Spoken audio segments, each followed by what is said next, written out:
you'd like to contact the show, send us an email at liveonfourlegspodcast@gmail.com or get involved in the conversation on social media. Join the Pearl Jam Podcast community group on Facebook or follow us on Twitter at liveonfourlegspod. And I promise that we can do something with this music thing. I swear to God, Mr. Dewan, I swear to God, we could do something with the music thing. I can't promise you anything. I can't guarantee you. And he said, well, I need to think about this. He said, let me think. I go ahead, do it. Go ahead, do it. Wear your hat, take the earring out, but you can have your mohawk, right? And I was so grateful. I said, I promise you, Tim. Well, I can't promise, but I think it could really go well. It could really go well. And so all I want to ask you now, Mr. Dewan, what do you think of this now? Yeah. And I bet you would take me back, and I wouldn't mind coming back because it's a great job and all. It's a great job, but this job I got now, I ain't never gonna fucking quit. Oh! And away we go. You're listening to Live on Four Legs, the definitive live Pearl Jam podcast, featuring Mr. Stone Gossard.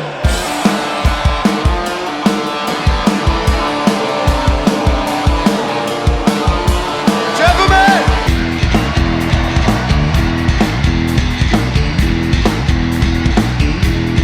Mama Queen.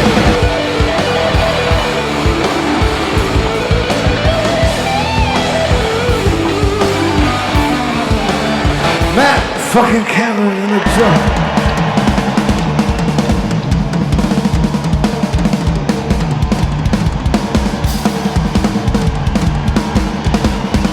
Mr. Boom Gasper.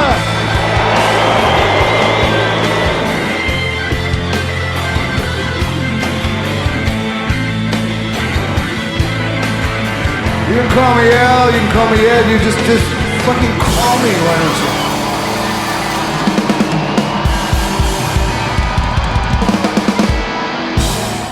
Hey everybody now, welcome to Live on Four Legs, a definitive live Pearl Jam podcast. Well, we actually have some news this week. A couple of days ago, we found out that there will be a Pearl Jam show in 2026 because we are going to the Ohana Festival one night that we get Pearl Jam, the last night of the 10th anniversary of Ohana. There were a lot of questions going on the last couple of weeks, like, hey, where's the announcement? And is Pearl Jam actually going to do this? Are we going to see the band? Who's the drummer going to be? And some of those questions have now been answered, thankfully. And now it's up to time to delegate whether or not we're going to get other answers here. But first things first, we do get to see Pearl Jam live. It is the beginning of a new era, which can feel exciting and scary all at the same time. And we're going to have to all figure out what this is together. So a lot of us out here were very, very excited and got tickets for it the minute that it was announced. And maybe others, as we'll talk about, might be a little bit hesitant to get to that point. But anytime that Pearl Jam takes the stage, it is good news and is good for everybody, fans and band alike. So that will be a major topic of discussion here as we get into this episode, of course. However, this is another Chronology Series episode, and we got to keep going throughout the years. So last week was 2008, and now we move on to the so important 2009 year, which I think if you guys have been tuning in the last couple weeks, you know that someone takes a little bit of offense to this tour year and some of the things that happened in this tour year, sound-wise, sonically, and we have heard that, but now we get to the stop, and we'll just have to see how that all plays out. You know, I laid a challenge. And I will continue to lay the challenge. I will tell you what the challenge is after I introduce. But I picked this show, San Diego, because I thought there were enough good stories in here to kind of make the show feel appealing outside of, oh no, listen to that guitar sound. So hopefully we catch something on the hook. Hopefully we have a lore here. But until then, we're just going to have to talk it out. There's going to be a lot of things we're going to have to talk out in this episode. It might need to be a little therapeutic.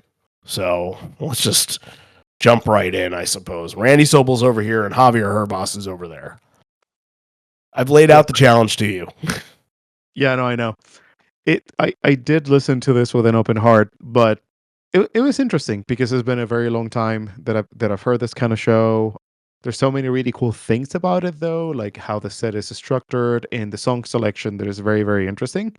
I'm not gonna dwell on what I think I've said it so many times, maybe one or two.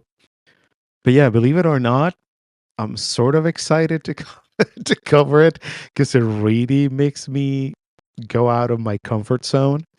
And don't get me wrong, I mean, I love this band with all my heart, but there are certain things that I'm not there.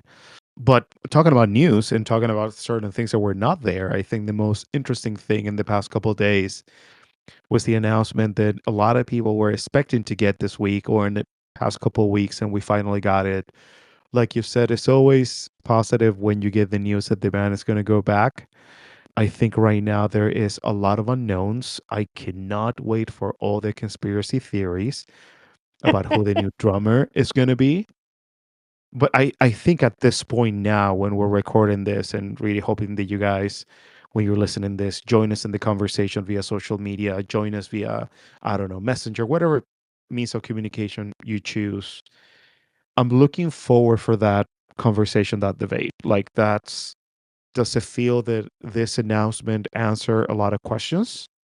Or does it feel that this announcement actually creates more questions about how it's going to be, what's going to be the future of the band? Are we going to have a drummer that is going to be one time and done? Are we going to have the introduction of the drummer that is going to be part of that golden phase of their careers? There's a lot of really good, interesting questions, and there's a lot of unknowns. And you guys know us, we're not going to speculate over names. I know that there's so many names out there. We always going to try to stay as truthful as we can to the information that we have, and we're going to share it responsibly because we're not into that. I mean, if we want to get clickbait or a few clicks here and there, yeah, we're sure. I can tell you that the new drummer is going to be Tom DeLonge. Like it's useless, but it doesn't matter. It's a good day for that kind of news, but also I think a lot of fans have a lot of questions that they're not going to be answered right now, and we just have to play the waiting game. A lot of questions. Don't know who the fuck I ever gonna ask. I think that's a really good way to pose it.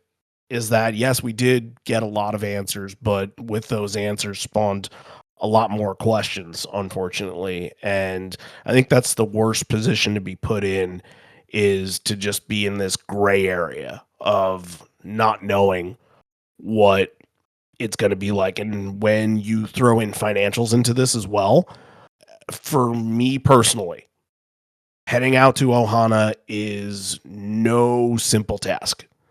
I live in central New York.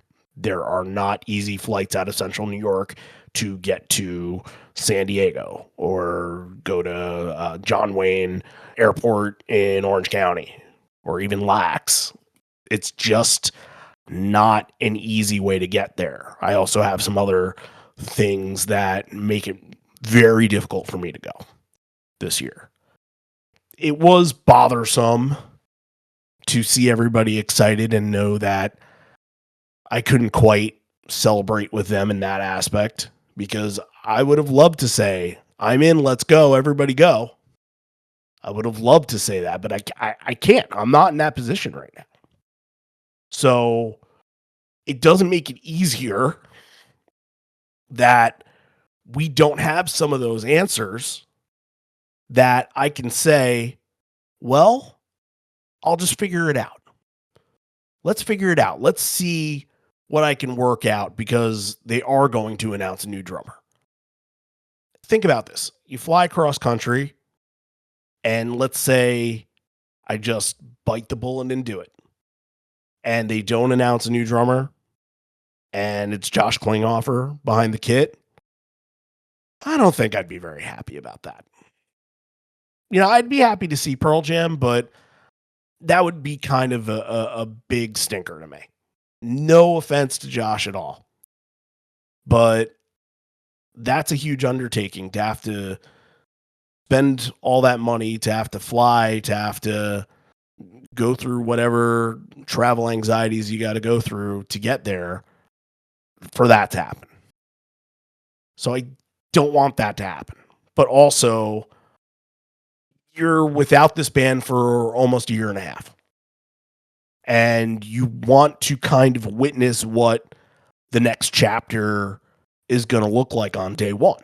I've been a part of that a couple of times where I was able to witness, the first ever Gigaton show, the first ever, post-COVID show, to see how that all developed, and very, very early show in the Lightning Bolt tour to see how that all developed. And right now it's very, very difficult for me to just smile and get on board because of all the questions that aren't answered. A lot of people had it easy, that it was easy for them to just press the button and buy the tickets. And I couldn't do that. And it made me feel a little left out. I will say that. It definitely made me feel a little left out. I've been feeling a little left out as of late in the community of Pearl Jam. But it is a positive because they are coming back, and it means they are committed to doing more at some point at a certain date. Whether it's this year, whether it's planting the seeds for next year, whatever it is, we'll just have to figure it out and find out together. But no matter how you slice it, that show is going to be important. It's going to be part of the story that needs to be told when this whole thing is finished, when we have a complete book written about every single show that's ever happened. And trust me, we could write it with all the work that we've done. That show will have a big notation on its page. So a lot of good, a lot of unsure, and a lot of Night 2 does not look good. I'm just going to flat out say it. I would like to see the Alabama Shakes at some point in my life, but it does not really hit me to want to see them in that spot. Tyler Childers does nothing for me. I think a lot of the conversation that I had been having with people today was that they all thought the announcement got pushed back because somebody that was supposed to headline on night 2 isn't headlining. And that feels accurate. It does. Am I right by saying that? Yeah, I think you are. There was a lot of names thrown out there, but yeah, for me, when I noticed the lineup, night one I think is outstanding.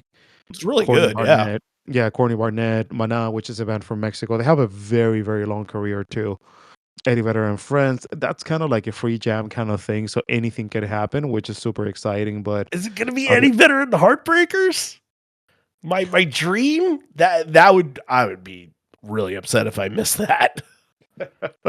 yeah, and it's up to so many things, right? We don't know that for a fact yet, but like going back to that statement that you were saying, I always, don't get me wrong, guys. I'm so excited for everybody getting excited and like getting those tickets and going, spending time with the family, taking the family on vacation, coming from overseas, and just enjoying California. But when the book is written, it's going to be such a heavy episode, like Randy was saying. It's going to be the first show after they had a drummer that they redefined their sound, forced them to be better players, forced them to be a better band musically in every single way.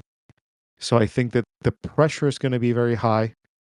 I really hope that this becomes a celebration, and I really hope that it's a night that people are going to remember for good reasons. And whatever path they decide to move forward, I just really hope that it's something that is going to be sustainable over time. Because maybe it's going to be one of those things that they can't find the right people right away, and somebody's going to fill in, and it feels unfair for the person filling in.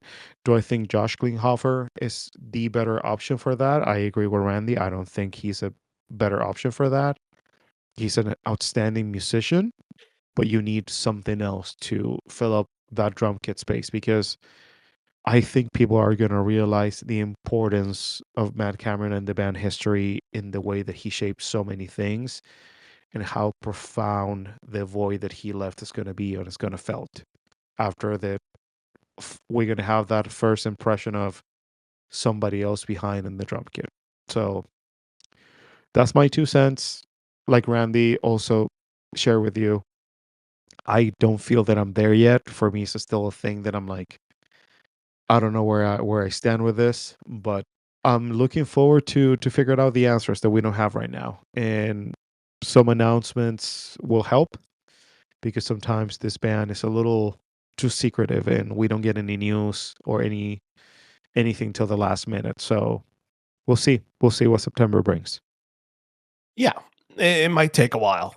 It might take a while. And, after the dust settles, after the tickets sell out, we might have our answers. And that just might be how it all kind of shakes out, unfortunately. But look, let's look at that in the positive thing. As we were saying, I hope we didn't come off as being too harsh on it, being too negative, being too upset. I think we were trying to be as objective as possible from our points of view, which maybe don't share the community's points of view, but that's okay. That kind of, makes us human, that we feel differently about it.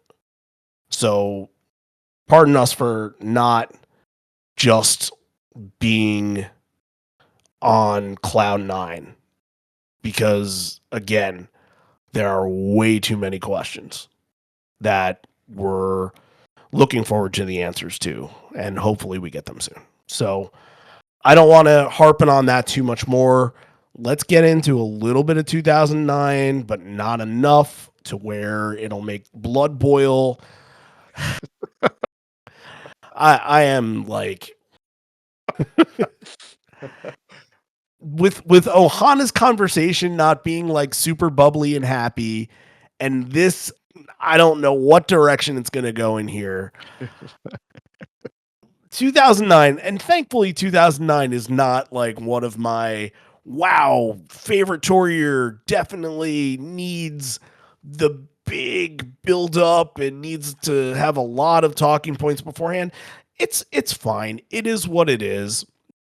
I think there are some things that definitely hold water over the last 15 or so years that we've kind of seen history develop with it.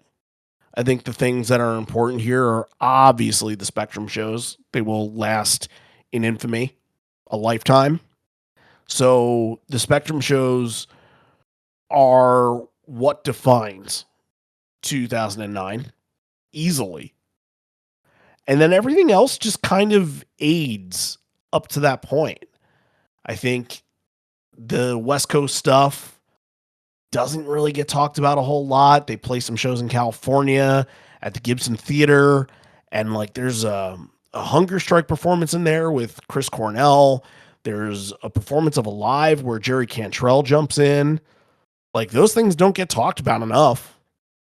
There's a moment where they play kind of like what we were talking about before, like a small venue. Last week we talked about Beacon Theater. They played at Shepherd's Bush in London, their first true show of 2009. And Ronnie Wood joins them on stage. Nobody ever, ever, ever, ever, ever talks about that. Never. And that's a shame. That's a true shame right there. Yeah, you will think that some of the stories that we're hearing right now, they're gonna be more, I don't know, part of everything that the Pearl Jam universe brings, And for me, it's like, okay, they have a new album is something that people should be talking more about those things. But for some reason, they have been a little forgotten, which I don't think is fair because I'm not gonna repeat how I feel about this to a year. I don't think it's necessary at all.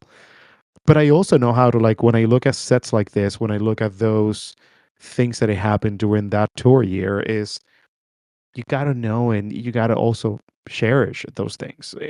Yeah, it blows my mind that for some reason there are things that we shouldn't be like, hey, you remember when Ronnie Wood like went up stage with them, and or maybe we're taking it for granted because so many cool moments have happened since that year that we were like, oh yeah, yes, it's one of those things that they have somebody cool on stage and they just play a song with them. Like right now in this show, there's so many cool stories towards the encore too. Many special moments that they have so much more meaning, especially because of the people involved and a band with such a long career trying to impress maybe the people who were planting the seeds, just to create an Ed singer or a Matt Cameron drummer. It's just, I don't know. It will live in mystery why we don't talk way much more about those things, which is, I don't know. I don't get it still. It's a lot of regency bias. Philadelphia is a major city for Pearl Jam. The Spectrum was a major venue. A lot of people were there. The shows lasted forever. I did some numbers on those shows, and 133 songs were played across all 4 nights, and it was 104 different songs. So that's like only 29 repeats right there, which is insane. So I get it. The cream rises to the top. I get it. That's why things can be forgotten about sometimes, is because you did everything you could to make a really big impression on something bigger. I think one of the things to talk about from 2009 that we are going to get a chance to talk about from in this show is that Ben Harper was a huge part of this year, and he was on for Red Mosquito just about every single night. And that's an important aspect because it showed the friendship that the two entities had, and it showed Pearl Jam fans have been following with Ben and his story connected with this band for years and years and years. And we got to see a new side of him outside of, just coming on stage for Indifference. And I don't think we have that a whole lot with many other guest stars that they get multiple moments that are memorable like that. So it'll be fun to talk about that. And it's planning for a new album. It's putting all the new songs out there, seeing what works. And it'll be interesting to talk about the new songs because there's a bunch of them in here, and we don't get to hear a lot of these Backspacer songs anymore. So we'll go over sort of what people were feeling about them at the time and how their impact would, continue for the latter years.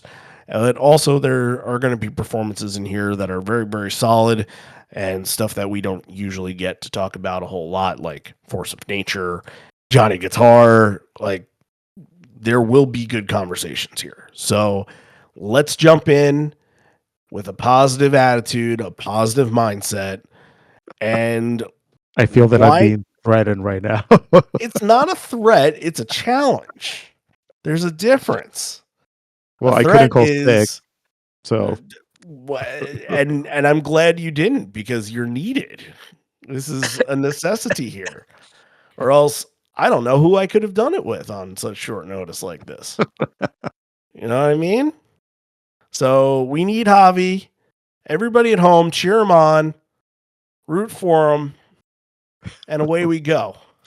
Last Exit is your first song of the night.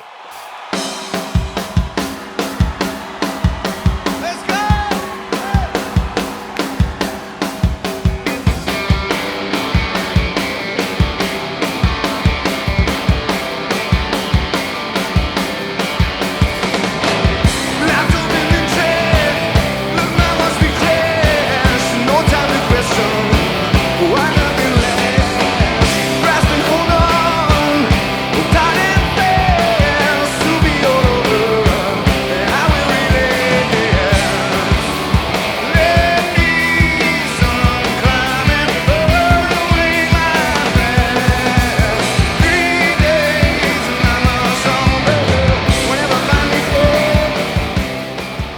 bit of a rare opener.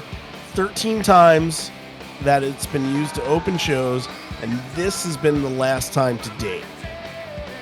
And I'll come out and say it, and we'll just use this moment to kind of give the overall arcing story of what you want to harp on. I did hear it. I did hear that guitar and just how metallic-y and grinding it sounded. It didn't have a lot of dynamics to it. It feels drowned, right? Like it feels like the sound has nowhere to go. Yes, it feels like the sound has nowhere to go, but it also feels like it's taking everything else down, too. Yes. It almost feels like everything else is meant to sound like that. And that's unfortunate. I don't think I'd ever put my mind to thinking about that before getting into shows from this era. I'm not going to let it ruin the show. I'm not going to let it do that, but I get it. I heard it. It's very much there. Welcome to my worst nightmare, I will say.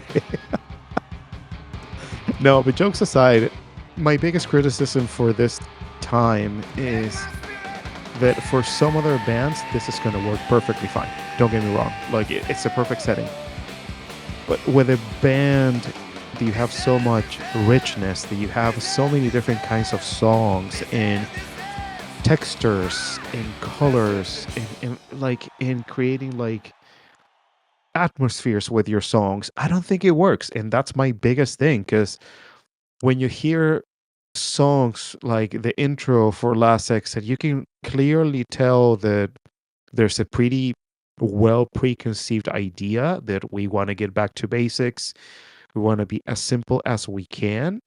And I think later on in the tour, there were some adjustments made, and I think they got it at some point where it was a little bit better than certain shows of this tour. But that's the thing. It's just like I don't want to look. Maybe '09 was your first Pro Jam experience, and this what defined your fandom, right? I don't want to put you down. Like that's not my intention at all. For me, it's just not there. But the opportunity to listen to a show like this with open arms, and there's a pretty cool kick-ass set with a few segments here. So that's what we're trying to do tonight. But I'm glad that Randy heard the same thing, because that's my biggest thing. It's certain times the instruments, they feel a little drowned. Sometimes I cannot hear Jeff at all. And Matt Cameron's setting sounds very tied up and dry as well. So I feel that the band loses that spectrum of possibilities that they are so well known for. And it makes them feel like, I don't know, that they're not the live band that they should be, which I think is absolutely unfair towards them. Now, you mentioned Jeff, and actually in the next section, I do have a huge highlight for Jeff. So I want to see how this kind of mixes into what you're talking about here, because the next three are Corduroy, Severed Hand, and Brain of J, and I thought Jeff was all over Severed Hand. I thought he was a major highlight of this, and he's mixed in really well. Feels like a major part of the song. And when you get to hear Jeff like this, and you get to hear his scales and like how fast he's playing on a song like Severed Hand, I thought it was awesome. Severed Hand is becoming, one of the songs that I realized that I've always loved and keep growing my fondness for. But here, that's just definitive of why, because he can go off on a song like this. So how come you can hear him here when on other songs he gets drowned out? Yeah, that's a really good question, Randy. I don't know the answer for that. My guess is there were a few segments of the show or a few songs where like they really want to make him shine a little bit more. But yeah, when you hear like Corduroy, Severed Hand, Brain of J, specifically Severed Hand, it's insane. And you can hear every single detail that he's playing, and if it makes it feel like it belongs, it makes it feel that he's adding something more. And sometimes later in the show, honestly, I don't know why. Maybe my ears are failing. Who knows? I couldn't hear him very well, and that's something that I missed too because he's such an important element. And yeah, I mean, I don't have the answer for that, to be honest with you, but I really like the example that you quoted because this is Prime Jeff to me. But then there's some other songs that they really need Prime Jeff, and Prime Jeff was still there, but you could just not listen it very well in the mix. Yeah, I don't have a whole lot of other Jeff highlights. It was just this that I was like really like, hey, here you are. So that's interesting. Once we continue on with the songs, we'll see if we can spot anything else. But I don't think that I had any other Jeff highlights here. But Severed Hand here, I feel like was the best of these three. So let's see what else we got. And even before Brandon J, I think we get a little bit of a talking segment here. And he says, good evening and welcome to the last part of the first part of this tour, this show in San Diego, a hometown show. We didn't even really mention that. I guess maybe I mentioned it in the intro, but that's why you pick a show like this. It's because you know you're going to get good stories. You're going to get maybe a guest appearance, and it's going to feel like they're playing towards a crowd they know and love. So he says, good evening and welcome to the last part of the first part of this tour. We started in Seattle at home, and now we're playing where it feels like home. He's going to assess the situation here. So it's Friday night in San Diego. We got a shitload of amps, guitars, drums, and a stage to ourselves. So I think we're just going to blow the roof off this place. That got you into Brandon J. But after that, you get Small Town, Amongst the Waves, Johnny Guitar, and Even Flow here. I think let's talk about the Backspacer stuff. Amongst the Waves. Let's get into that. Before the song, Ed says, if you're a surfer, you'll understand it. If you're in love, you'll understand it. If you're a surfer in love, it's going to blow your fucking mind. Well, what if you're neither? Are you going to hate it? I hope not. It's a great song. I'm not a surfer. So, one down, but I got the other thing. Anyway, I think they're trying to still figure this one out at this point. It's only been played 9 times, and they certainly seem like they like it. But there's one piece of this song that at this point in time doesn't feel defined just yet. And I think that art, once it develops, becomes a little bit bigger. It sounds bigger. And that's Boom's role in this song. I feel like this performance is very guitar dominant. And when you get Boom in there, and Boom kind of, in this version, he feels like really light. The sound doesn't really travel as much. I don't know if that's the situation of that guitar kind of taking over and drowning things out. But in later versions of this, Boom feels like he's a big part of the song and a big part of the response to the song. What do you think about that? Yeah, that's a really good point. I agree with you. I feel that the song when it started to age a little bit more, became something that they were very comfortable with. I guess the sin that they were making when they were starting to tour with the song is, I always felt that at the beginning, especially in the first couple of runs, they were trying to play it exactly as the record. And when you have guitars that they have a little to no sustain, if you're not playing consistently, you're always going to feel like those spaces. And I think that's why it feels kind of like empty once in a while, because Mike's part is very, very short and precise, and Stone is doing that wonderful rhythm in the back. But Boomer was a little underutilized here, but then later on they figured out it's one of my favorite songs. I think it's absolutely underrated. And every single time this shows up in the set, it's always kind of like, they're playing Amongst the Waves. Yeah, I was lucky enough to see it twice last year, and I think it's probably the first time that I saw it multiple times since 2010 when they were actually promoting the record. So it's one of my favorites off of Backspacer. I think it's a really nice song. I think it brings in positive endorphins, and it has a good message to it. And to put that side by side with a song like Johnny Guitar is interesting, because I think The lyrics are wonderful for Amongst the Waves, but Johnny Guitar, look, I get the story. I get it's good to have a fun story. I just don't love the song. I think it's very corny. And I think a lot of the Pearl Jam community probably feels the same way. But also, it's really hard to have a song like this and bring it to the table and think, hey, are you guys going to like really adapt to it and like really react to it live? Because it doesn't take itself seriously, but it's not like Dirty Frank not taking itself seriously. It's not exciting in that way. You know what I mean? Yeah, I can see that now that you're mentioning that. But I think the idea behind the song, Randy's kind of corny. I think it's a really good guitar riff, but maybe the idea that they were trying to get to it might not work. But I think that the guitar riff is pretty cool for what they were trying to do around that time. I guess it doesn't work as a whole thing. Like, hey, I like the chick on the record, cover kind of thing. It's already the 8th time that they played it in this version out of 17 total. So after they come home for a brief spell before going out to Philadelphia, they're probably thinking like, all right, let's reassess how we feel about this song.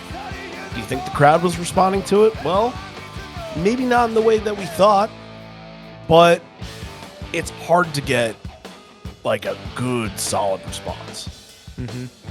There's no moment where there's just nothing that I personally would feel excited to like sing along with the band in this. A lot of people would say that maybe this will be their break song in a show, perhaps. Which there's nothing wrong. I think it's a really good guitar riff, but the final idea maybe was not something that was very liked amongst the fans. Yeah, that's the sentiment that I think we all get here. But along with that, look, we got those two Backspacer songs, complete different beasts. But now the next section that we can get into, leaving Even Flow kind of untouched a little bit here, because there's not really a plot point that differs from the last time that we took Even Flow, outside of this is not the era of the drum solo. That's kind of over and done with now. That's it. But it still sounds the same way. They're still doing a lot of the same things. But when we get to next week, maybe we can kind of zone in on what that plot point of Even Flow is going into the future for the next couple of years with it. But what I want to talk about here is we got 3 songs, Unthought Known, Parachutes, and Daughter. Unthought Known is going to be the one that I think we should discuss because we're on this Backspacer kick right here. So the ascension of this song, it takes a little while. They are playing it every night, but I think this is one where, unlike Johnny Guitar, the crowd is starting to ease its way into like understanding a little bit more. Like, okay, we can kind of feel something. We can sense something from this. There's a build, there's a rise, there's a fall, there's a moment where we can sing along to it. There's a moment where we can feel this. And I think all those aspects dig into why this is such a good live song and why it worked for them in this era. Backspacer era is very airy, it's very positive, it's very light, and I think Unthought Known kind of defines what the album is, the themes. And I even think that I remember a conversation that a friend told me that he had with Mike, that he asked him about Unthought Known, and Mike said, I wasn't a huge fan of it on the album, but when you hear it live, it just takes you to a different direction. You're able to kind of, within the confines of where you are, hear the song soar a little bit more and get that feeling that you can't quite express when on the record it doesn't have that space to move. So that's kind of the beginning of its ascension. here in 09. And then in 2010, I really feel like when they showcased it on SNL and they used it every show in the US that year, I feel like it was understood that people were asking for this and that this was going to be the one with the most staying power off this record.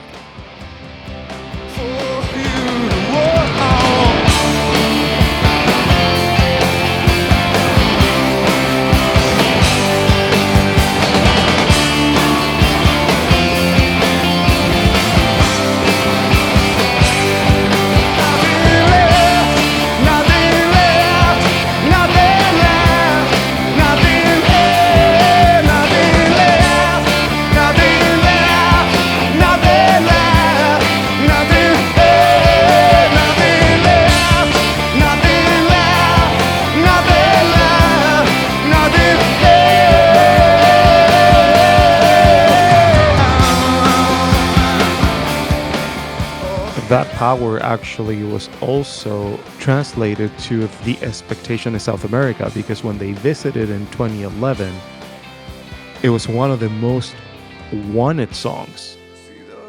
Like, people really wanted to hear that song. Like, it was heavily radio played. It was one of those things, like with Just Breathe, that a lot of people got introduced to the band with that kind of song, and was heavily played on the radio.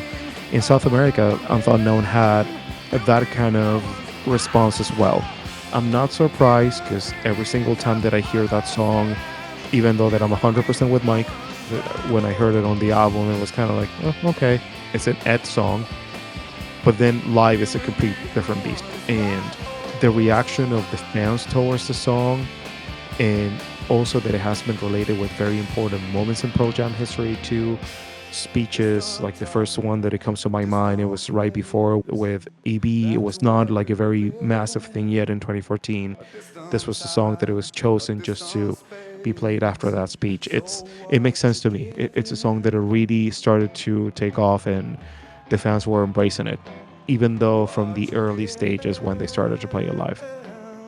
Yeah, you're easily able to see that when I started to go to a couple shows in 2010.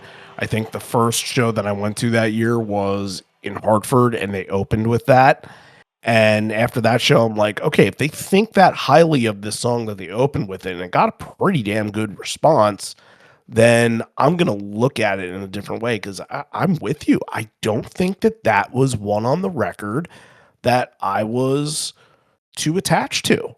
I was attached to Gonna See My Friend. I was attached to Amongst the Waves. Those were the two that I thought really had the most sticking power with me.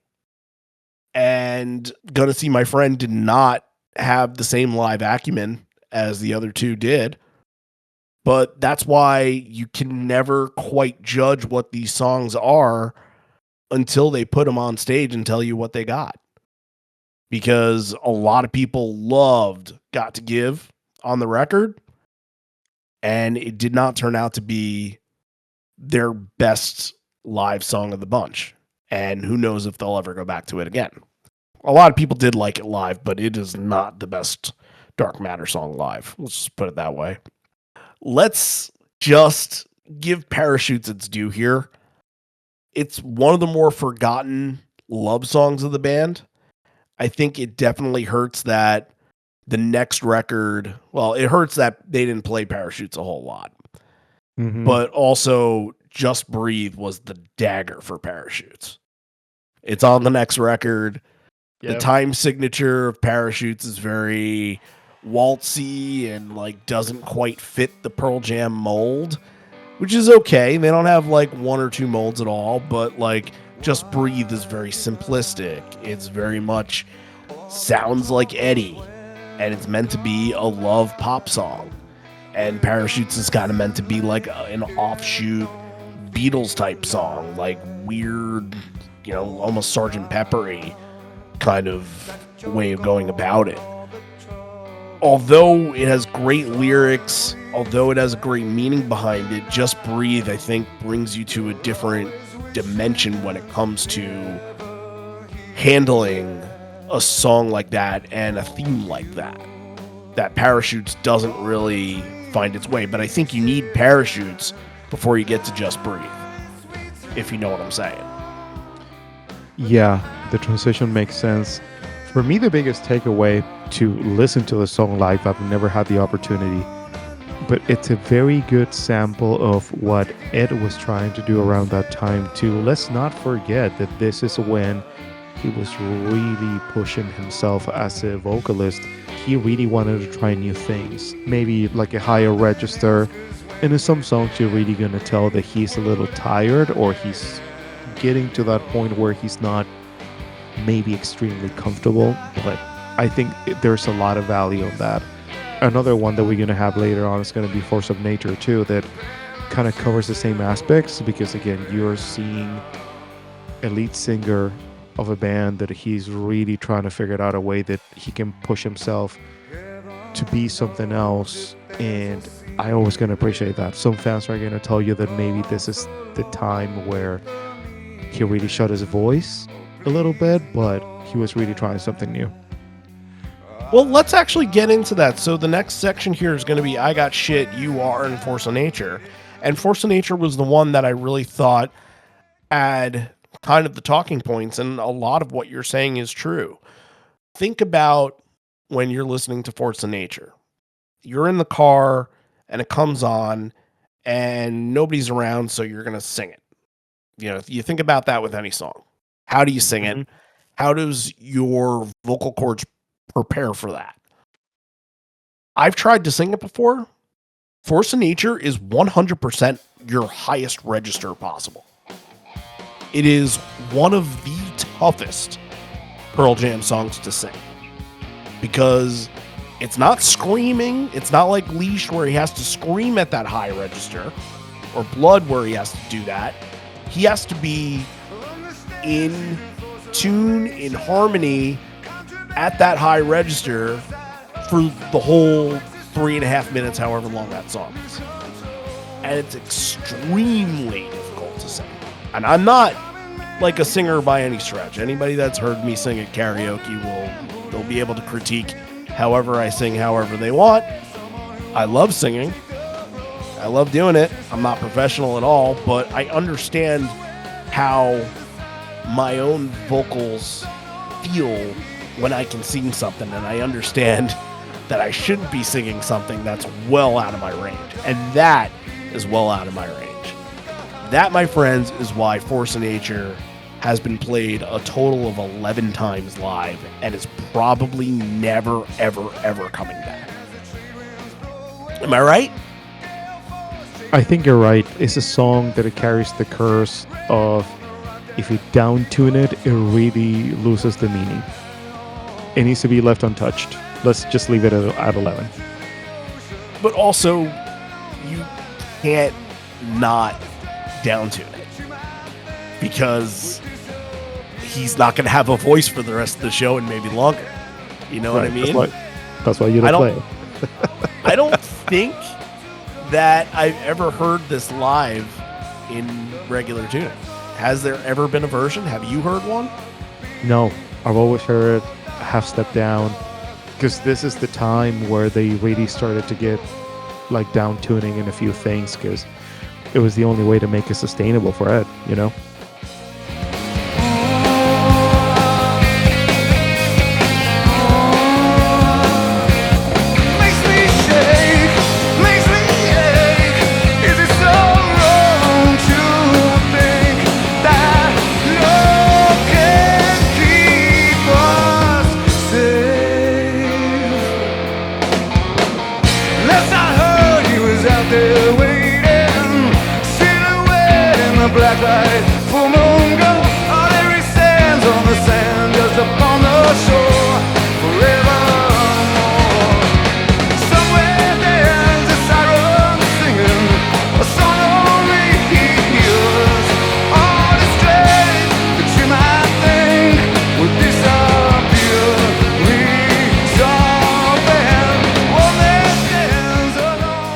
I hate to gloss over I Got Shit and You Are, but we are on this kind of like high of, you know, picking the Backspacer songs here.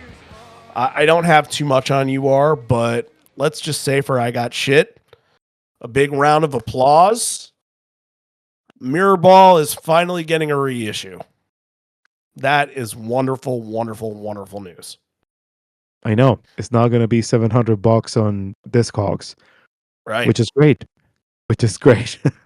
Now it's going to be at $850. No, I'm just kidding. Hopefully it's not that bad. But well, that's like one of my favorite vinyl pickups that I've ever gotten. I went to a show and I looked at him like, man, you got this? How much you want for it? It's like, oh, well, I usually look for $250, but you know, I'm just looking for a sale here today. You want it for $100? Like, you're going to give this to me for $100? I really like had to think about it because I didn't have a lot of money at the time. I'm like, yeah, fuck it. I'm going to get that for $100. And yeah, it's a nice part of my collection, but I do want the reissue because then I won't have to spin the original. maybe it's going to be one of those situations that maybe in the near future we're going to have something like that with the Benaroya Hall, a famous vinyl that is floating around. I don't know. They get obsessed with the numbers for that one, I think. All right, next three to close out your main set. I know it didn't feel like we were talking about a set for that long here, but it's got some Do the Evolution in River Mirror. I feel like there was one moment in Do the Evolution where Mike goes an octave higher for a second. Why? Because it's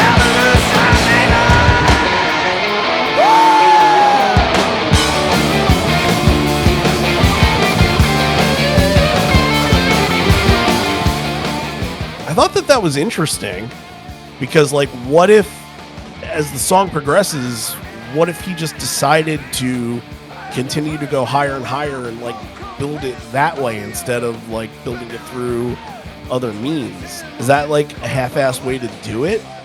Or does that interest you? No, it's every time when you hear something that you're not used to it will trigger my attention right away. Maybe just trying to look for a better way or a different way just to make it a little different. Or maybe because their fucking guitar amps suck and they sound like crap on 09. Hey, he was just trying to fix it. Sorry. Hey, but enough out of you. But yeah, it was kind of cool that he was trying that, but it really gets your attention quick. The other one that I think is pretty interesting in this segment is RVM, because it's with Stone find something that is gonna make him groove. You're like, dude, just give me that on repeat for 7 minutes. I will pay a ticket just for that. The melody of that is very intoxicating flavor. All really good River Mirrors have Stone driving it and laying down the groundwork, while, of course, Cameron is putting on a clinic and Jeff is really gets heavy bassy in it, and it allows Mike and Ed to kind of do whatever they want. And usually Ed is kind of playing around with Ebo, and Mike does a lot of different experimental sounds with this, but even that could feel a little bit too gritty for it. It's really great what Stone does, and the song needs the big time acceleration to fly, and little things like that prepare you for the acceleration and get you excited for that. That is all him. That is all the magic that he brings to the table. It's phenomenal. Well done. All right, we're at the encore here, so let's pause for station identification. Let's go to Patreon and just give you guys the option to support this podcast. That through Patreon, you can support us staying alive, staying afloat here as we continue to need funding for everything, for website functioning, for podcast functioning, for everything that we do. It's hard to take it all out of pocket, so we get help where we need it from the most, and that is you guys. And right now, as always, we always need the help. We had a lot of drop donations this year because nothing was going on. Well, now things are starting to go on. And look, we'll do the content. We'll do extra content over there If it's asked for, if it's not asked for, then we appreciate people that are just donating. But it is there to help us out, to give us a little boost when we need it the most. And if you really support what we're doing, if you see this as being valuable to the fans, to the band, to rock and roll music and music history, if you guys think it's important to keep this afloat, to keep the stories coming, to have any kind of contributions to what we're trying to do with restoring some of the history, then that's how you can do it, is to donate to our Patreon account. Javi, you started as a patron and you've supported for a very, very long time. Like, I don't know, from your perspective, like tell people what you think it means to support something like this.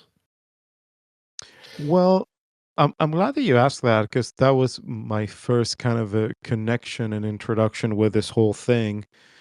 But the outcome, besides getting into stuff that you're not going to listen into the regular channel, or you have like the Gear Garage episodes if you want to dig into that, or like the Evolution series.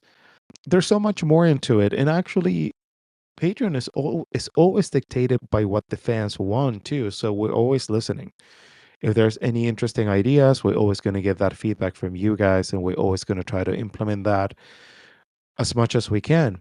But the most important thing is provide us support just to continue to function. We don't take any endorsements. You're not going to be like, hey, get better help now in this episode, because we don't get that. But it's just, it keeps us alive, it keeps us afloat. And it's always very important because it allows you to connect in different ways within the community, which is always the most rewarding thing.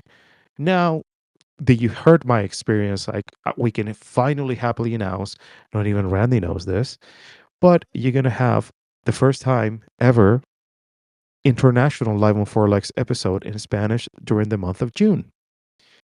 I kind of knew that. I just didn't Yeah. know that for like certain in stone. Yeah, I'm very excited about that. We're going to be telling stories about very important communities in different parts of the world and how the connections have started to be created and their own experiences with shows. And that's going to allow us to interact with also different speaking communities. That's something that is very important to me because I understand that there's some sort of gap that is not being covered. So we want to be integrated as much as we can. So there you have it. You're gonna have that episode in June. More stuff is gonna be coming in June. And now schedules are getting a little bit more consistent. The Gear Garage is gonna get back into it. You have my word. I know that I've been dragging into that for so long, and I'm not gonna do it anymore. But exciting things are coming, and you can get all of those if you access to Patreon. So, and then if you need any reminder of the tiers, get into our website. You can check the tiers, and you can see like which one is going to be the best fit for you. Well said there. I'll give you those tiers. $3 tier will get you in the door. The $5 tier will get you an episode request. And the $10 tier will get you a profile episode that you can record at some point in the future. I promise. It's been so hard to think of other ideas for that $10 tier, but we're trying to. And right now I'm like weary of doing merch things, because if we're not getting the patrons, then I'm afraid we won't sell merchandise. So I don't want to put t-shirts out there. I don't want to put coffee mugs out there. But if you guys desire that, if you guys want Live on Four Legs merch, we need you to tell us and we'll do it. I feel like I'm sitting here with boxes in my closet of just shirts from the past, and I don't want that to happen again. So if you guys really want them, you got to mean it and you got to let us know. So that could be a part of some kind of tier in the future. But the way to join, patreon.com/live on four legs, or go to the Patreon app and search for Live on Four Legs, or go to liveonfourlegs.com. Right now we have 4 of the 11 shows Concertpedia pages up. You can go and check those out. and more will be on the way in the next coming days and weeks. So enjoy that. They are fun to do, and hopefully you're just enjoying the whole overall aspect of what we do. And with that being said, we're back to the rock. So Ed says he's playing with papers and he's bending over. He just doesn't mean to disrespect people in the back because I guess he's bending over. They can see his ass or something like that. He says he had to change shirts, and he talks about the joy of pissing in his wetsuit. Reading that is a lot weirder than hearing him say that.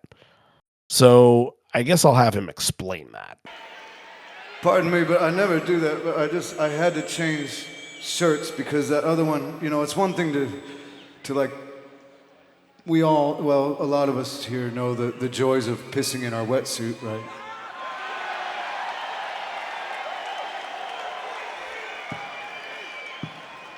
That feels okay.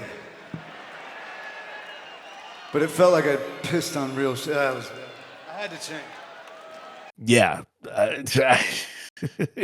If that makes a whole lot of sense, then yeah, piss in your wetsuit away, I suppose.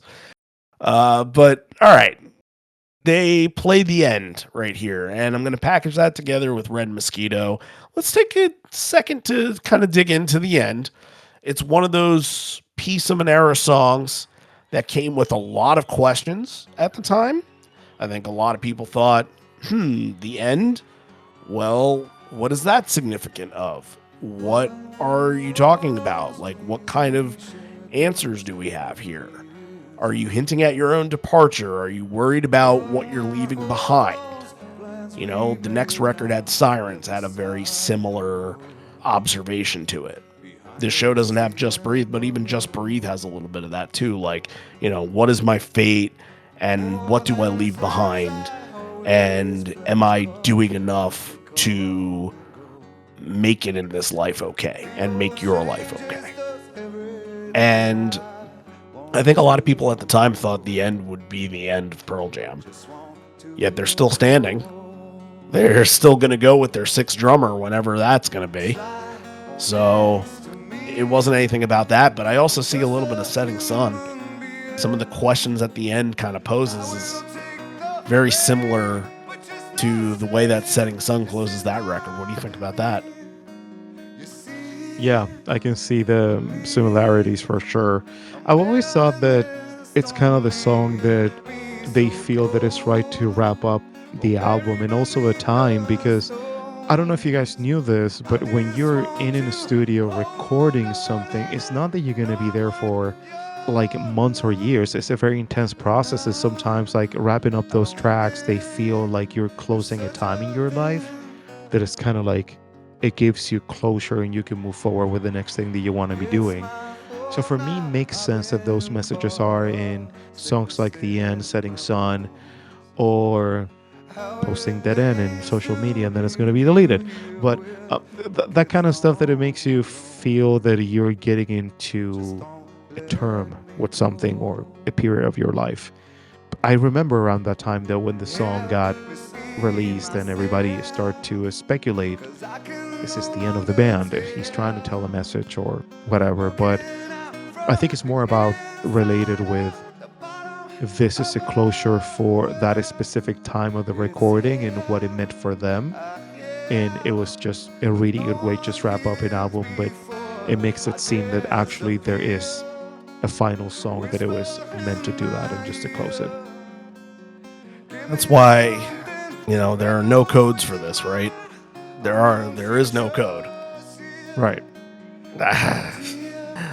A lot of these questions go unanswered, and maybe that they're either too complicated or too simplified to figure out. And that might just be one of them. But what's easy to figure out is you throw Ben Harper on stage and something good is going to happen. And almost every night in 2009, that is what happened. Slide guitar, lap guitar, steel guitar, whatever you want to call it. I'll leave it up to you. You're the expert on this. That is what's out here. And what's cool about this version of Red Mosquito that I don't remember happening too often is that Mike sometimes in the beginning will kind of take a back seat and he'll let Ben take all of the big moments. But you get to hear Mike kind of have his moments in this too, alongside Ben. It's a very collaborative version. And then I think the way you feel both of their presence is that great back and forth between them at the end, just pushing each other. That usually happens, but to get it to sound this good is extremely difficult because it's two different sounds coming at you from all different perspectives. And then you got Cameron really pushing on this as well. Mm-hmm. This was pretty fantastic right here. Yeah, and I think that's where the trick relies, because how you play this kind of song where you have like a very, very crafty slide guitar player like Ben Harper, and then you have like a killer solo guitar player like Mike, and then you have the engine in the back, and you make it work. And that's just a lot of really high skills, and it sounds really, really good. This is one of the versions, and like it's one of the showstoppers for sure. And kudos to Ben Harper too, because like you were saying, he was in the majority of the nights where they were playing the song as a guest. And you know what? He always found something that it will make the song interesting, and it will make the other guys feel like, this is new tonight. This is cool. We're gonna play along with this, that's super tough. And they keep inviting him back. They're impressed. Like sometimes with their guests from opening bands, it's like, all right, let's do this one thing, and that's pretty cool. All right, we did that. That's awesome. But they won't invite them back. Every single night almost he was invited back, and on nights that he wasn't invited back to do Red Mosquito, he was probably doing Indifference or joining on Baba or something like that. So that was peak Eddie and Ben friendship right there, and I don't think we've really seen the two of them in the same setting in the last handful of years. I believe that there's a marital status that when he divorced Laura Dern, I think that was a whole thing, because I think Laura Dern and Jill are very, very close. So I don't want to speculate, but you do notice that, you don't see Ed and Ben together as much as they used to be. So put it that way.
Ed tells a little story here.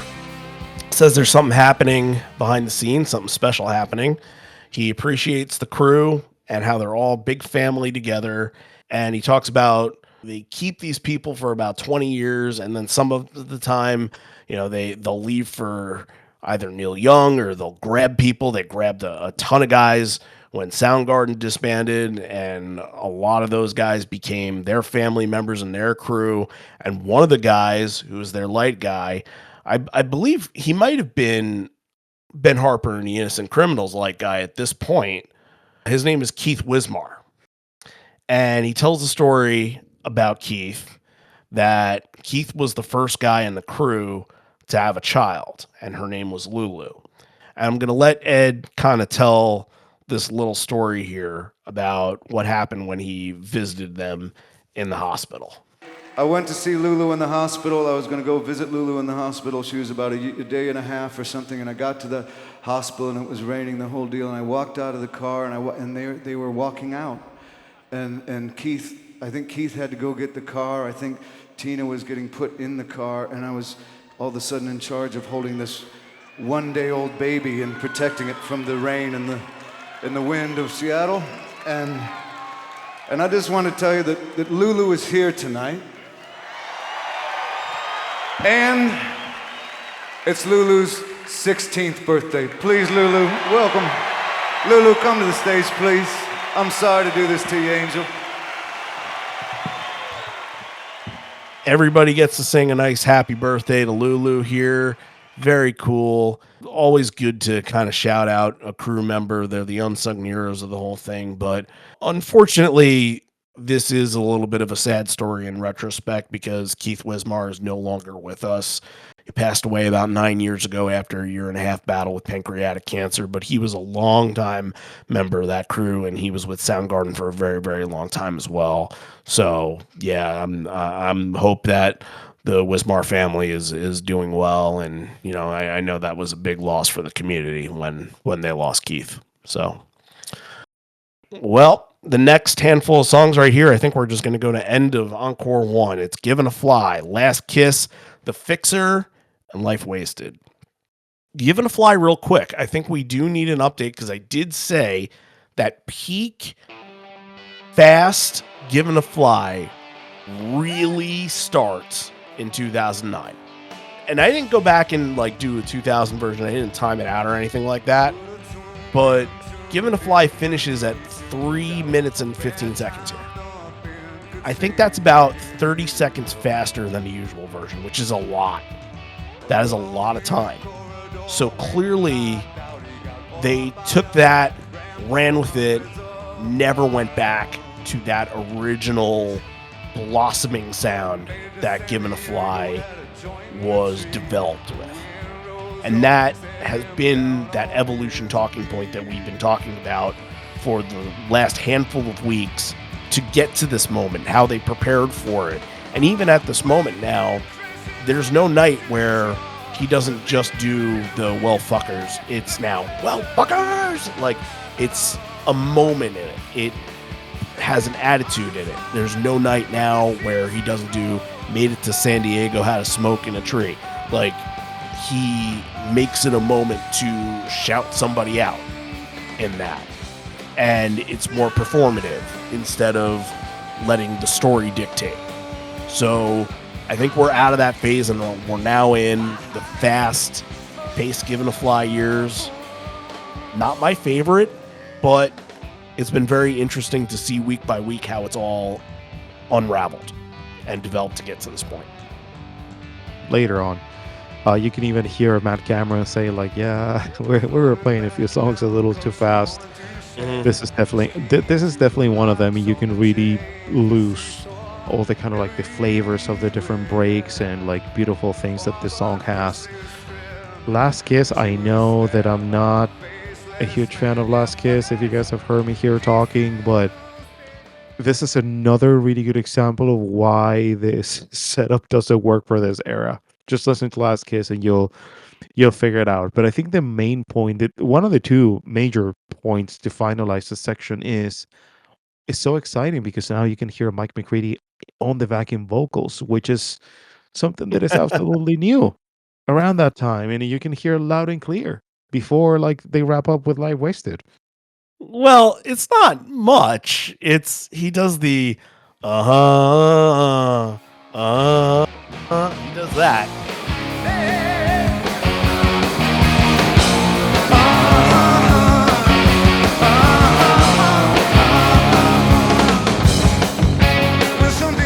If you count that, it was completely unexpected.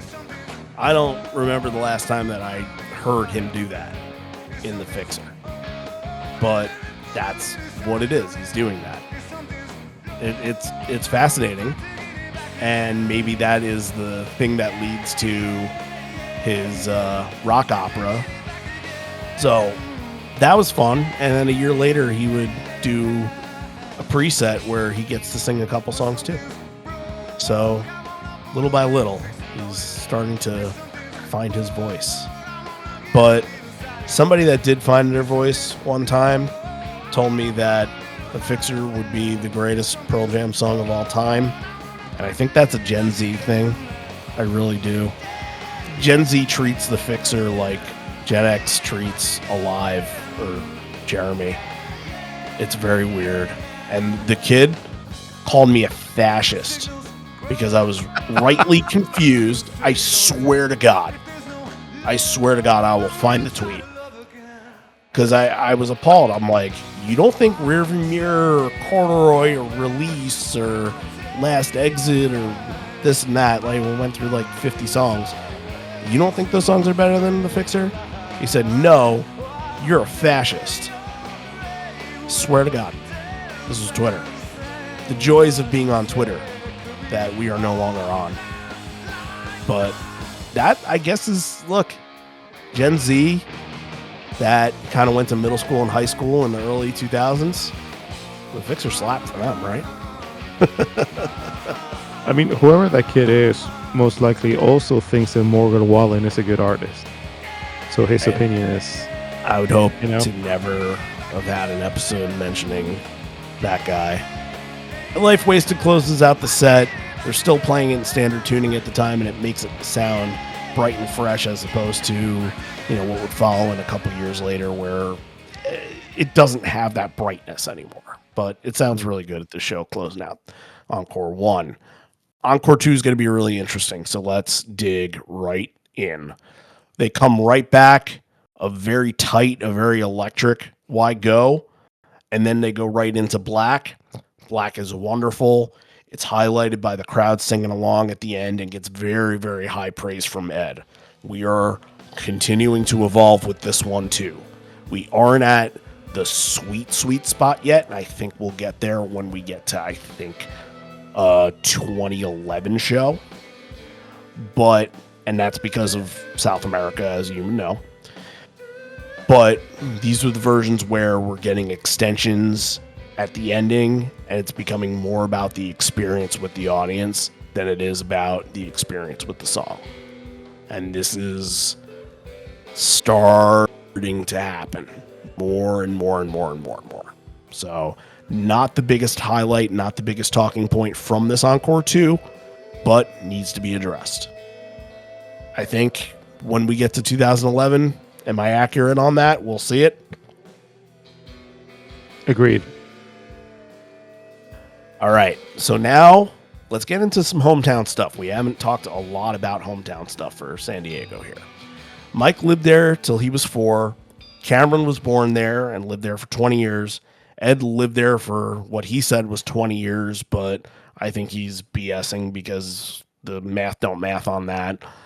Ed and Matt wanted to impress some teachers that they invited tonight. Cameron invited his drum teacher, John Santo, there.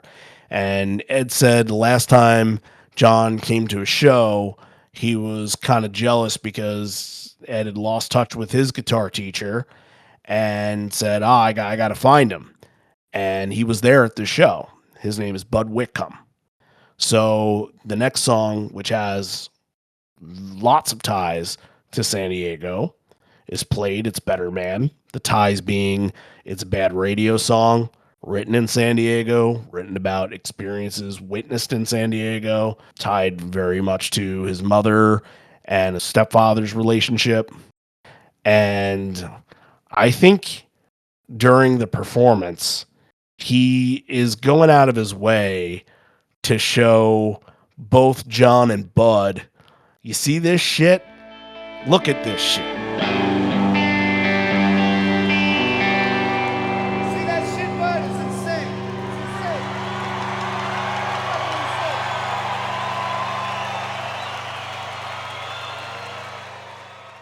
I think he's excited to show them, like, look at what you started. You guys taught us and pushed us to become the players that we are, and look at what became of us. You can't predict that at like 13 years old that that's going to happen. But boy, when you see it out there, you can feel a huge sense of pride, especially with what's going to come shortly after this. Then Ed gets into a bit of a tizzy in the tag. They're doing a call and response, and it was just his, like, saying, "Oh, this is your last chance to sing. I don't want to bug you anymore. Just sing it." He's like kind of like singing this almost like on a cocaine high. He's doing. He's like, "Yeah, I don't want you singing, but I want you singing. I don't want to tell you anymore, but I want you to just do it because you can do it, and I know you can do it." Yeah, he's just supercharged on this, and it gets a good charge out of the crowd, and it's just a fun moment. But boy, I'm not going to tell that to ever slow down. So proud moment for those teachers, you know, when he says like, "Hey, do you see this shit?" It's just like not even in their wildest dreams, like they probably thought that they were going to be at that point in their life and in their careers, right, and become the influential artists that they are right now. So yeah, that's my take. And now take it a step further. These guys are getting to come on stage to play a song with them.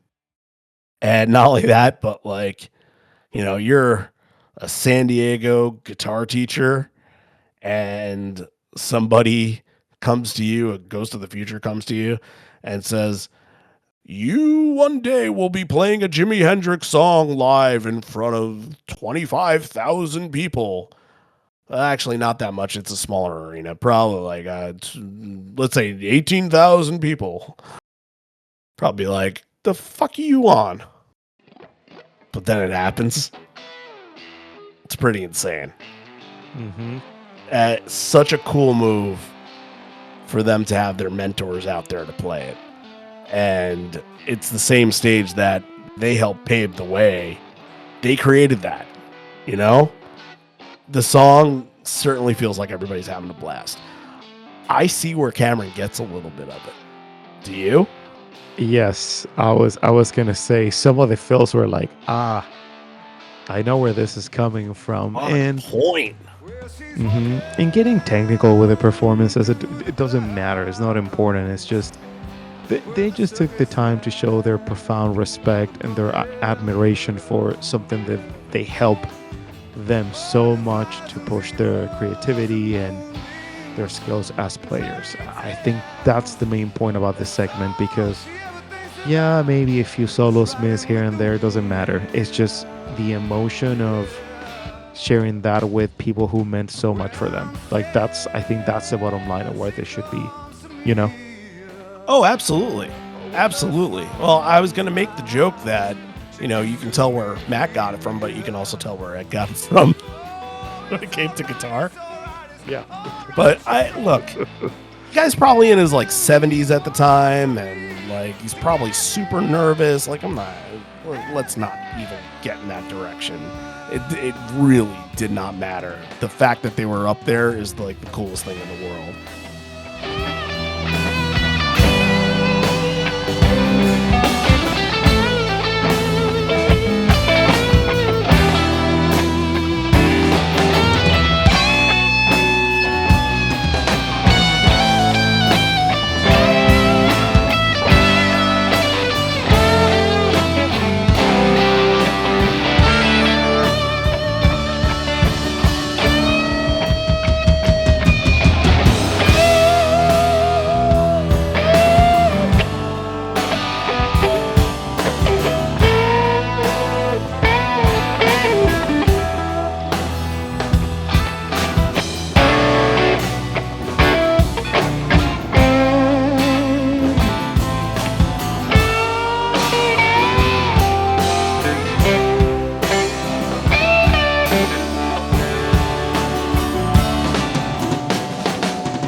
When you think of Little Wing, the song that obviously it connects with is Yellow Ledbetter, but not that point in the set to get Ledbetter.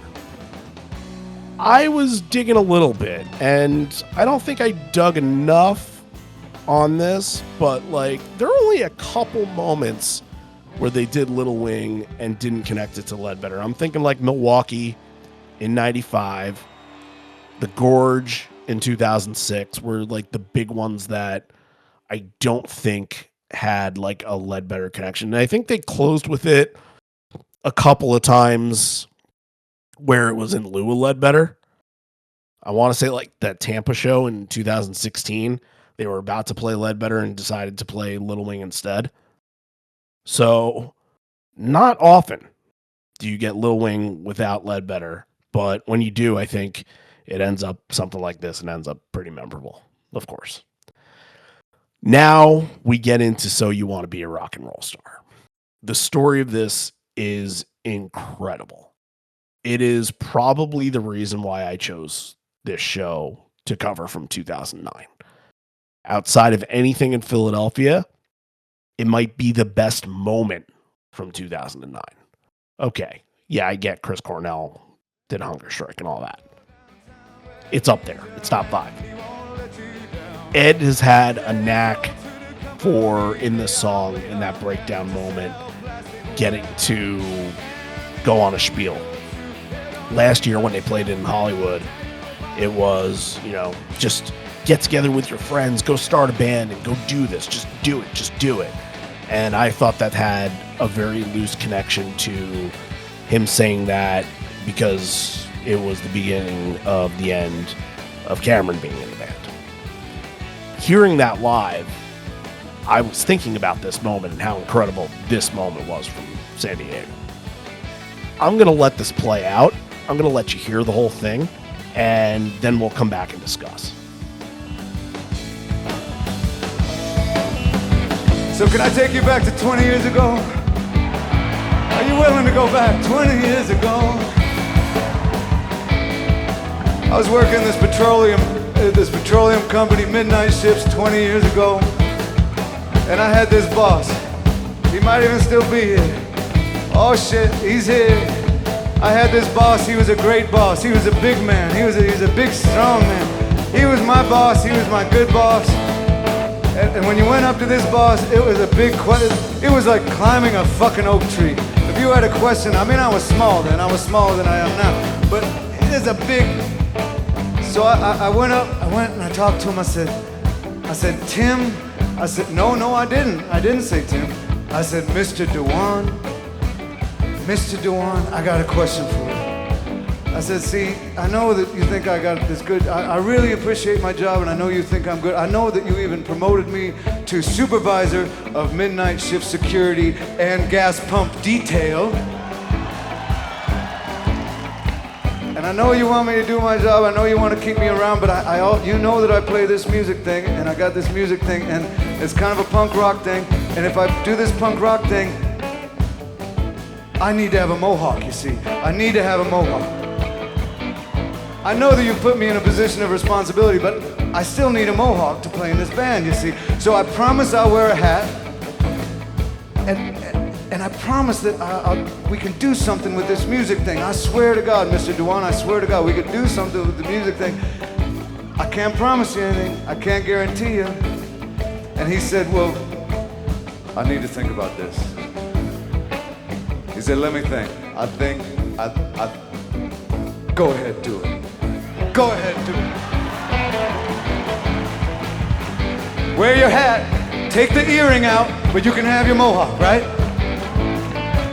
And I was so grateful. I said, I promise you, Tim. Well, I can't promise, but I think it could really go well. It could really go well.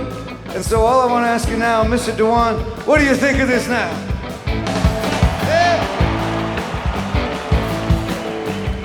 And I bet you would take me back, and I wouldn't mind coming back because it's a great job and all. It's a great job, but this job I got now, I ain't never gonna fucking quit. Oh!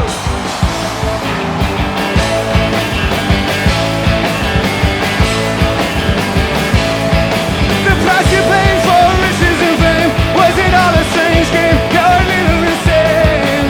Oh yeah, the public in flame. Don't forget who you are. I'm a rock and roll star.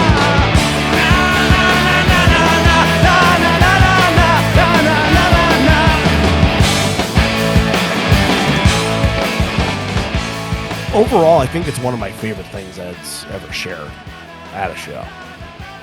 It just brings you back to a moment where, we've all kind of been there. We all have wanted to do something that might have either upset our parents, or like maybe you thought like, oh well, if I get this tattoo then I'll feel like I'm a part of this or something like that. We all wanted to do something like that, and it feels like maybe some people, and I'm included, have always seemed to get like a no answer from authority. Like, no, you can't do that. No, I won't let you do that. No, it's not allowed. And it's hard because like you want that balance. You want a job. You want to be able to get paid, but you also want to be able to express yourself. There's an AFI song that goes along with this, and it's called I Want a Mohawk, but my mom won't let me get one. And it's one of the AFI's earliest songs, so it sounds nothing like what AFI turned into, but it kind of explains what this story is in a way. Yet Ed's boss gives him the okay, says go out and be a rock and roll star and go do this, as long as you keep a hat on at work. And I thought that was the coolest thing. He had a lot of positive support growing up, it seems, to get to where he ultimately ended up going. I don't know if I would have had all of that. You know what I mean? Like, it's tough to say because it's completely different scenarios, but I just find it awesome that there were a lot of positive things, and he's talking about like positive influences in his life with Bud Whitcomb, his guitar teacher, and then this, what is his name, Tim Dewan, his boss at the gas station. You know, I love the bit. He's like, "Oh man, I know you just promoted me to supervisor of midnight security shift." like, like who gives a title like that? But he's very thankful for the opportunities he was given to get to this point. And I think he uses that as motivation. And that is pretty awesome. Because usually rock and roll is about rebellion. But in this case, rock and roll is about getting a little permission and seeing where it leads you, I suppose. Not as cool, but still cool in this same way that his boss actually let him do it. So the show ends with a live Yellow Ledbetter, Star Spangled Banner tag at the end of Ledbetter. I think everybody's pretty happy with this. This is the difference between some of the encores that we've seen in the last couple weeks from like 07 and 06 that felt rushed and didn't feel established and felt like we just want to get out of there. And this developing to get to a climactic moment. They got better at that. They came out in 2009 and improved upon that. That was what was missing in their arsenal. And I'm not saying it happened every night that they had encores that weren't working, but it felt like a couple of those shows that we covered in the last couple of weeks did not have encores that felt definitive of this band, but this one absolutely killed it. After that, you have those stories like share with the audience. It feels that when you get alive after all that, you're celebrating that. Hey, you know what? Like that supervisor actually allowed this kid just you just follow your dreams. Like, so you want to be a rock and roll star? Well, just try it. It feels like you're celebrating more than anything else, and I love when that happens because the crowd gets very involved. And then you have like the perfect ending with Yellow Let Better that you can kind of. I know that we have said this many times. It's kind of the song that it makes you kind okay. The show is over, but you want more. I will want more out of that experience. Like I will want to hear more stories about those teachers and instructors and supervisors that maybe they thought that like the kids were just joking and they never thought the real potential that they were going to be or going to have. Those two songs are to celebrate those stories that they came before them and everything that happened so long ago that it's just led to this moment at this stage so they could celebrate that because maybe without that encouragement they would have not been there. They maybe give up. We'll never know that, but it's such a beautiful thing that you are able just to celebrate those things and the stories shared in that encore too. Absolutely. I think the thing that you get the most out of it is that crowd. They're just San Diego kids, a lot of them, and they Hmm. feel that connection to Ed.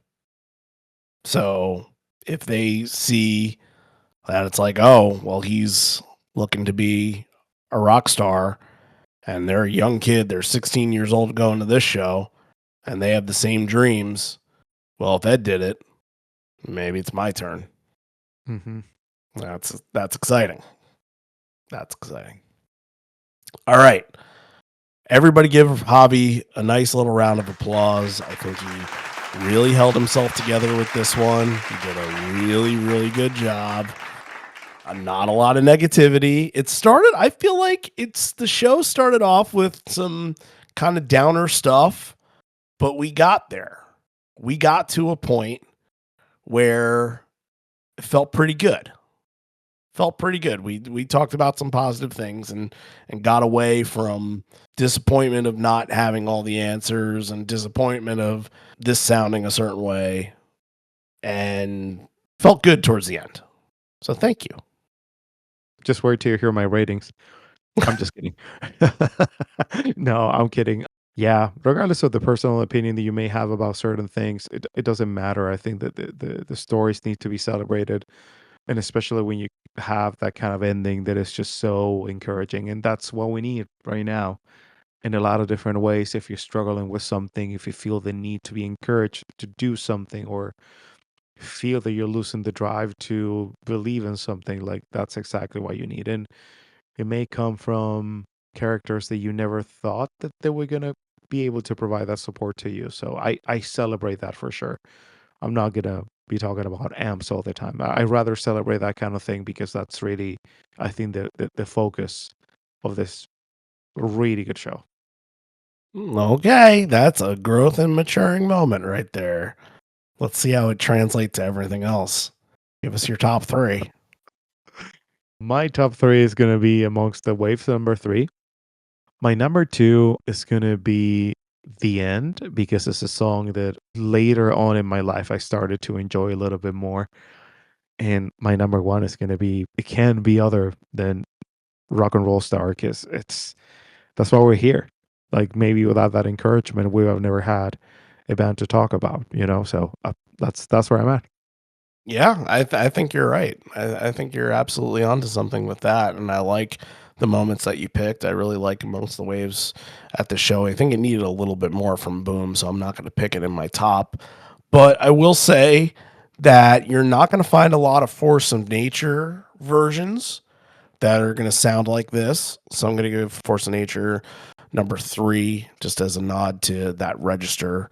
And it probably means I'm leaving Red Mosquito out of it because I'm going to put Little Wing at number two. And So You Want to Be a Rock and Roll Star is top notch for me. Make a top five from this year, and it's in. Failure or not, you know? So now the fun part, rating this show. Do we have to do this? No, I'm just kidding. No. I mean,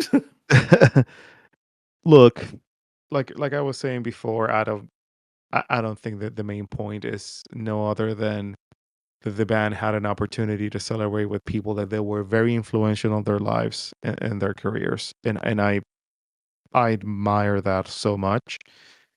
I can go on and on and on about like how I feel about '09, but it's not the point here. I think the show is something that is memorable because of that moment and how influential it was that time for them and how they were encouraged to continue to pursue whatever they were pursuing. So, and we have a lot of gems here. We have Force of Nature, we have Parachutes, we have like really cool stuff that we're not very used to here. So, believe it or not, we're gonna have this in a recording that is gonna haunt me forever. But I'm gonna put this show an 8.5 for '09 show. what? Yeah, that's why I picked it. That's why I picked it because it was something more than just being a 2009 show. You Hmm. know, it had some depth to it. It adds some story to it. And more than anything, like you mentioned, that's what you look for from Pearl Jam shows. And when you get San Diego shows, I mean, look at the difference between the last time they were in San Diego before this, 2006, another teacher moment where Ed does that big dedication to Clayton E. Liggett, one of his drama teachers that was his mentor growing up, and playing Long Road in the encore. A massive moment for that year. And he comes back, and maybe that was a regret of his, like not giving his teacher like that kind of moment and thanking him. You know, maybe that's why he brought his guitar teacher over there because of some regret of like not truly finding the perfect way to appreciate him while he was alive. You know, Clayton passed away in 1995, obviously. So a lot of time had passed by. But still, I think maybe that was part of the reason why we got to see the teachers out there, which is just really cool. It's just one of his unique qualities as an individual is to never forget people. And I feel like that's one of my worst qualities. And I have to do better at learning from him, I suppose. Not that I forget people, but I lose touch really easily. I am also going to give this show an 8.5. I don't think it has enough to push it to a 9. I thought the main set was fine, but not like overly enthusiastic about the choices. The choices were good, but like I think it's hard when you have album shows. They played 7 Backspacer songs. You're stuck to an agenda almost. And sometimes when I hear agenda shows, I'm like, all right, not my favorites. So personal, but 8.5 is a good spot for this for sure. Well, that does it for this one. Next week, we jump into 2010. That's a year that I like, only because I went to a couple that year and had some really good experiences, but those couple that I went to have already been covered. As of right now, we do not have a show picked for next week. We'll figure that out. I think we're leaning towards like Kansas City or St. Louis. I want to say Kansas City is a cool option because I don't think we've ever done a Kansas City show before. Kansas City proper. We've done like Bonner Springs. But I think that could be the direction. But if something sways me in another direction before the time we get to record it, then it's very possible we might change our answer. So we're going to be wishy-washy on that. But 100% it will be something from 2010. Thank you all for tuning in. Please make sure that you are subscribed on all of the podcast platforms that you can be subscribed on. It helps us out, especially YouTube. Remember, last week we did a full YouTube episode. Yeah, didn't get a lot of watches, but maybe you should go and subscribe, give it a little watch, and tell us what you think, because that helps us. I care more about it helping us with our self-esteem than it does with our visibility. Because at this point, our visibility is going to be what it is. Help our self-esteem for this one, because we're putting our faces out there. So get it a couple more views and let us know what you think. I think there's some really good conversations in there about Beacon Theater. So if you're there, comment, rate, subscribe, whatever you can do to be part of this podcast and make sure that other people want to feel like they are part of this podcast too. Because a big thing about building this podcast was to try to be part of the community. And it's sad when sometimes the community feels like it's in all sorts of directions because there's, again, not a lot of answers. And I have been feeling like I'm in a space in this community right now where I don't know what my role is. I don't know how to really be a leader for what I'm doing right now. And I don't know if I'm doing a very good job. But I'm going to keep trying. Whatever I'm going to do in the future, whatever Javi's going to help me with, we're just going to keep telling stories. And some people will attach to it and some people won't. But at the end of this all, hopefully it'll mean something to somebody. That's the goal. So if it does mean something to you, it would mean a whole hell of a lot more to us if you said something and let us know. Appreciate you. That leads us to the end here. This may be the end. We're here, but not for much longer. And although we may be parting ways, miss you already, miss you always. Don't know what's going to happen next week, but it'll be something with 2010. And that's about it. So go get your Ohana tickets and I will see what happens if I can get mine or not.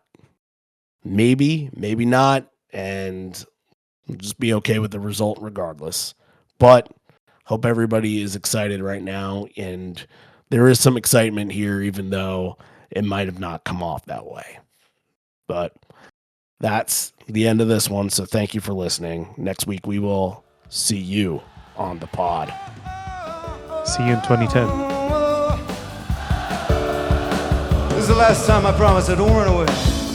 I won't make it. This is the last chance to sing. I won't bug you anymore about it. You've been great, all right. I'm not gonna bug you anymore. I just want you to sing. I don't want you to feel how it feels to just fucking sing it. Get it the fuck out of it. Just loud and fucking.